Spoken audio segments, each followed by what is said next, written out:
In a quiet courtyard surrounded by ancient stones, a man stood before a crowd, not with arrogance, but with authority. His voice was calm, his eyes unwavering, and with just a few words, he shook the foundations of the religious world. I and my Father are one. That single statement echoed like thunder in the hearts of those listening. Some dropped their jaws, others clenched their fists. But why? What made these words so powerful, so dangerous, and so divine? The setting was Jerusalem during the Feast of Dedication, a time of light, celebration, and remembrance. Yet in the temple courts, the air was thick with tension. The religious leaders demanded clarity from Jesus. "If you are the Messiah, tell us plainly," they urged. But Jesus had already told them, in his works, his miracles, and his mercy. Still, they didn't believe. Why? Because his words didn't just point to God, they claimed oneness with him.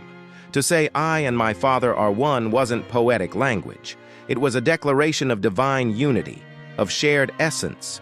Jesus wasn't claiming to be like God. He was claiming to be God, not separate, not inferior, but one, in will, in purpose, in power. The reaction was immediate and violent. The religious leaders picked up stones. "Blasphemy!"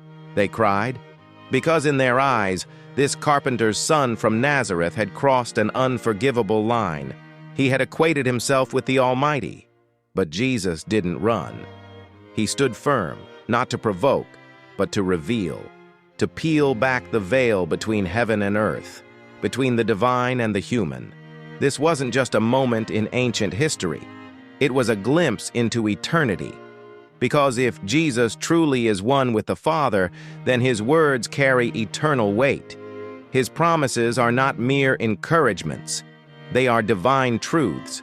When he says, "I give them eternal life," when he says, "No one can snatch them out of my hand," he speaks with the authority of heaven itself. And here's the most beautiful part. This unity between the Son and the Father was not exclusive. It was an invitation. In John 17, Jesus prayed for us, that we would also be one with him, that the love the Father has for the Son would be in us too.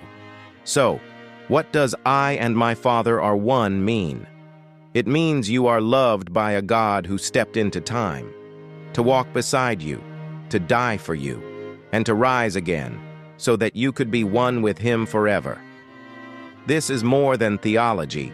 It's an invitation to trust in the one who holds all power, yet chose the cross out of love.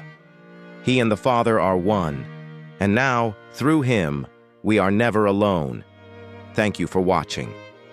If this touched your heart, share it with someone who needs to know they are not alone. Subscribe for more faith-filled stories.